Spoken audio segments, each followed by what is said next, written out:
एक बार की बात है, कई सालों पहले सोनापुर गांव में एक भयानक हवेली थी, जिसके बारे में तरह तरह की अफवाहें फैली थी। हर किसी का मानना था कि उस हवेली में कोई चुड़ैल का साया है। काफी बार गांव वालों को वहां पर चुड़ैल के होने का एहसास भी हुआ था। एक बार गांव के लोग गांव के चौराहे पर बैठकर सभी हवेली के बारे में बात कर रहे थे। अरे भैया, हवेली में भूत का साया है। मैंने खुद पेड़ों से फूलों को उड़ते हुए खुद हवेली में जाते हुए देखा है। अरे नहीं कल्लू भैया, वहाँ भूत का नहीं, वहाँ पर चुड़ैल का साया है। मैंने 2 पायलों की आवाज सुनी है। अरे सुनील चच्चा, भूत चुड़ैल नहीं, वहाँ तो राक्षस है, राक्षस। मैंने देखा, मेरी गाय का दूध अपने आप निकलकर बर्तन में चला गया भैया, और फिर बर्तन हवेली में। बात तो सही है, मैंने भी हंसने की बहुत सी आवाजें सुनी हैं। जमींदार साहब, आपको हवेली और गांव के बीच में मजबूत दीवार बना देनी चाहिए। कम से कम ये भूत हमारे बच्चों को तो नुकसान नहीं पहुंचाएंगे। न जाने हवेली में भूत है कि चुड़ैल, लेकिन एक बार जब मेरे पति लकड़ियां काट रहे थे तो उनकी कुल्हाड़ी नीचे गिर गई। अचानक कुल्हाड़ी न जाने कैसे उड़ते हुए वापस उनके हाथ में आ गई। मेरी तो डर के मारे जान ही निकल गई थी। हाँ बिटिया, सच कहती हो, वहाँ कोई है जिसने हमारी सहायता की। मेरी पोती तालाब में डूब गई थी। अचानक तेज हवा चली और मेरी बेटी तालाब से उड़ती हुई बाहर आ गई।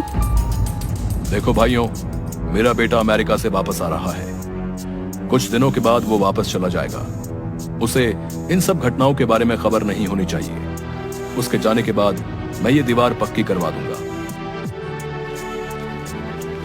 गांव के ही किसान का बेटा भीखू खाद लेने शहर जा रहा था। रास्ता हवेली के सामने से ही गुजरता। जब वह हवेली के आगे से डरता हुआ पहुंचा तो उसने देखा एक सुंदर सी लड़की उसके सामने आकर खड़ी हो गई। तुम कौन हो और यहाँ क्या कर रही हो? तुम्हें नहीं पता ये हवेली भूतिया है, यहाँ रहना खतरे से खाली नहीं। मेरा नाम किरण है, मैं तो यहीं रहती हूँ। हम यहाँ आते जाते हैं, भूत तो नहीं देखा हमने कभी। अच्छा, पर ये तो भूतिया हवेली है और लोग कहते हैं यहाँ भयंकर चुड़ैलें रहती हैं। ये सब सुनकर भीखू मन ही मन डरने लगा। उसके दिमाग में यही चल रहा था कि जो कुछ भी आज तक उसने सुना वो सच है या झूठ। तभी किरण बोली, तुम्हें पता है मैं हवेली में ही रहती हूँ। ये क्या कह रही हो? पूरा गांव जानता है कि इस हवेली में भूत चुड़ैल रहती है। तुम चुड़ैल भूत जैसी चीजों पर विश्वास रखते हो? मैं फालतू में ही इतना सोच रहा हूँ। ये लड़की होकर भी नहीं डर रही। ये भूत चुड़ैल मन का वहम है, ये सच्चाई थोड़ी ना है। आओ तुम्हें मैं अपने बाकी लोगों से मिलवाती हूँ, इससे तुम्हारा डर हमेशा के लिए खत्म हो जाएगा। भीखू किरण के पीछे पीछे चलने लगा कि अचानक उसे जोर का धक्का लगा और वह हवेली की पहाड़ी से नीचे गिर गया। गांव वाले तुरंत दौड़ते हुए भीखू के पास आए और पूछने लगे क्या हुआ। तभी भीखू के मुंह से बस ये शब्द निकले, हवेली, लड़की, किरण, हवेली।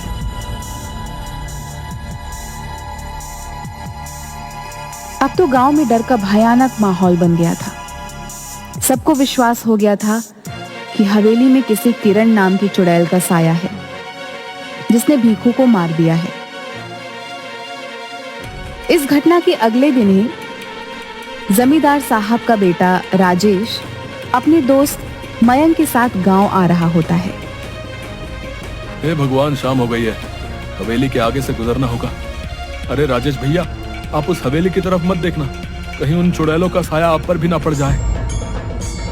अरे राजेश, ये तेरा ड्राइवर क्या कह रहा है? चुड़ैलों का साया? गांव के अंधविश्वासों का तो अपना ही मजा है। अरे ड्राइवर भैया, आप चुपचाप गाड़ी चलाओ ना, ये सब अंधविश्वास है, हम सब ये नहीं मानते। भैया, आज तक इस भूतिया हवेली में कोई एक रात नहीं गुजार पाया। बड़े बड़े लोग आए और बड़े बड़े दावे किए और फिर हार मानकर चले गए। अरे हम पढ़े लिखे लोग हैं, अमेरिका से आए हैं, हम इन सब बातों को नहीं मानते। ये सब अंधविश्वास है। अगर हमें सचमुच भूत प्रेत देखने को मिल जाए तो इन छुट्टियों का मजा आ जाएगा। क्यों राजेश? क्या हुआ बिरजू?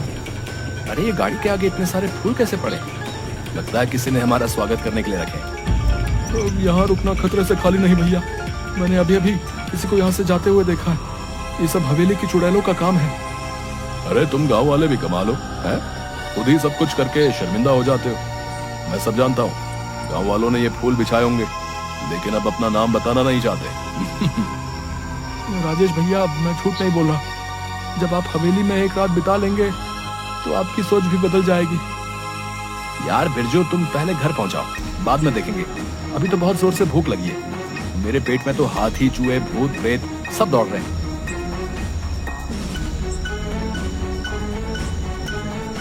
कुछ ही देर में दोनों दोस्त घर पहुंच जाते हैं और आराम से सो जाते हैं।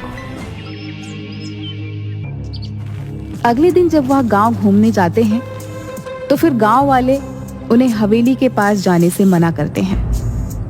आखिरकार गांव वालों की सोच को बदलने के लिए राजेश और मयंक उस हवेली में एक रात बिताने का फैसला करते हैं। ये मैं क्या सुन रहा हूँ राजेश? तुम हवेली में जाना चाहते हो? अरे तुम्हारा दिमाग तो ठीक है। मैं तुम्हें कभी इसकी आज्ञा नहीं दूंगा। पिताजी, हम अमेरिका से पढ़कर आए हैं। हम ऐसे अंधविश्वासों को नहीं मानते। वैसे भी वो हवेली बहुत पुरानी है। हम उसे हेरिटेज होटल बनाना चाहते हैं। करोड़ों की प्रॉपर्टी है। अरे चाचा जी, हो सकता है इस हवेली में कुछ लोगों ने कब्जा करने के लिए इस तरह की अफवाहें उड़ाई हों। हम हमेशा के लिए इन सब का समाधान कर देंगे। ठीक है, अगर तुम लोग नहीं मानते तो जाओ, लेकिन अपने साथ 2 गार्ड, बंदूक और सुरक्षा का सारा सामान साथ ले जाओ।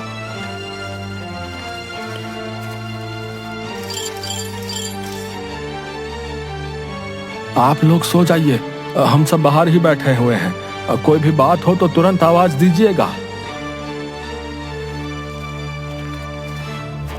राजेश, उठ यार, ये सब क्या हो रहा है? अबे ये पलंग हवा में कैसे उड़ रहा है? और ये गाने की आवाजें भी आ रही हैं। ये खुशबू, ये तो कमल के फूल की खुशबू है। लेकिन इस पुरानी हवेली में कमल का फूल कहां से आया? इतनी मीठी आवाज तो सिर्फ परियों की हो सकती है, भूत और राक्षस की नहीं। या फिर हम लोगों को डराने के लिए ये किया जा रहा है।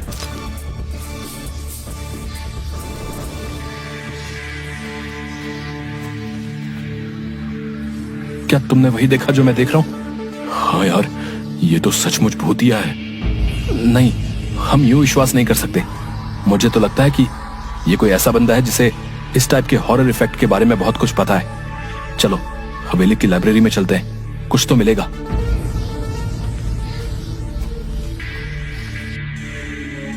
ये किताब दूसरी दुनिया की परियों की है, जो कभी कभी उस दुनिया से इस दुनिया में घूमने आया करती थी। 150 साल पहले यह हवेली उन्हीं परियों का अतिथि गृह हुआ करता था, जहां पर वे अपना समय बिताने आया करती थी। अतिथि गृह क्या होता है? Guest house. यानी कि हम लोग एक परियों के गेस्ट हाउस में हैं। वाह भाई, ये तो कमाल हो गया। मेरा ख्याल है हमें बिना आवाज किए चुपचाप देखना चाहिए कि असलियत क्या है, क्योंकि अभी तक हमें परियां नजर नहीं आई हैं।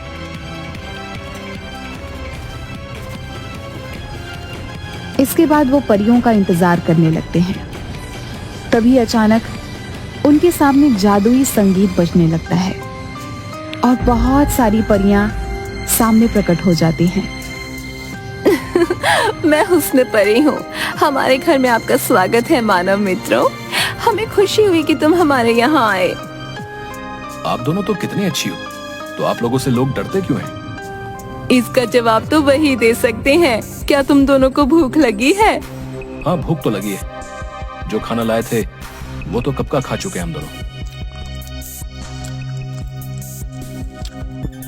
क्या तुम हमारी मदद करोगे इस हवेली की सफाई करने में? हाँ, क्यों नहीं। आवाज सुन जब गार्ड धीरज और मुन्ना अंदर आता है तो उसे मयंक और राजेश उड़ते हुए दिखाई देते हैं, पर परियां नहीं दिखाई देती।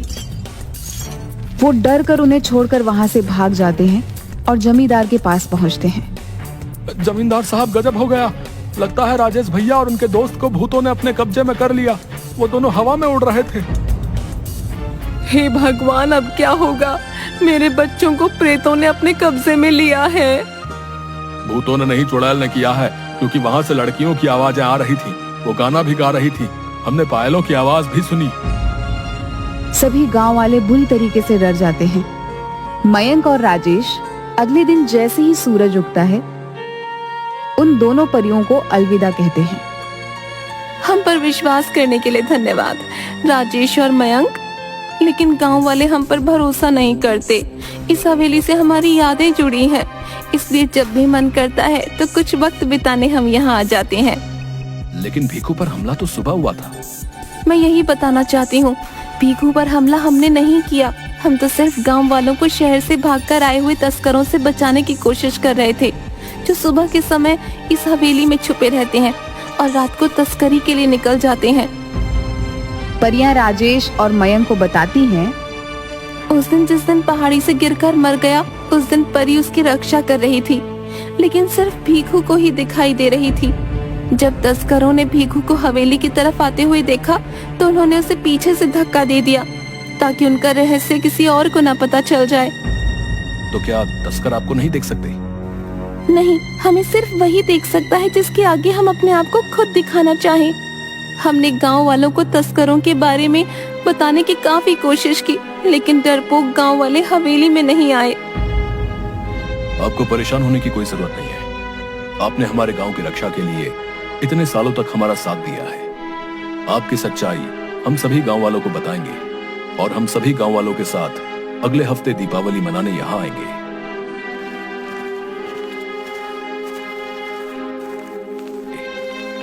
राजेश और मयंक सारी कहानी सबको बताते हैं। पुलिस को तस्करों की सूचना दे दी जाती है। पुलिस छापेमारी करती है और सभी तस्करों को गिरफ्तार कर लेती है। अरे आज तुम सब लोग हत्थे चढ़े हो। अब देखो इंस्पेक्टर टुंडे तुम लोगों के साथ क्या करता है। सबके नाक में दम करके रखा था। थानेदार साहब धन्यवाद वक्त से आने के लिए। आप इन सबको कड़ी से कड़ी सजा दिलवाइएगा। इन्होंने भीखू की हत्या भी की है। अरे ले चलो रे इन सबको गाड़ी में भर के। आप सब गांव वालों को अब इस हवेली से डरने की कोई जरूरत ना है। कुछ ना होता ये भूत प्रेत। समझदार बनो तुम सब राजेश और मयंक की तरह। गांव वालों को राजेश की बात पर भरोसा होने लगता है। दिवाली के दिन सभी गांव वाले हवेली की तरफ चल देते हैं। परियों ने पूरी हवेली को दीपों से सजाया होता है। हवा में आतिशबाजी होने लगती है। परियां सबके सामने प्रकट हो जाती हैं। परियों को देखकर सभी बहुत खुश होते हैं और उनके साथ मिलकर दिवाली मनाते हैं। इसके बाद सभी हंसी खुशी से गांव में रहने लगते हैं।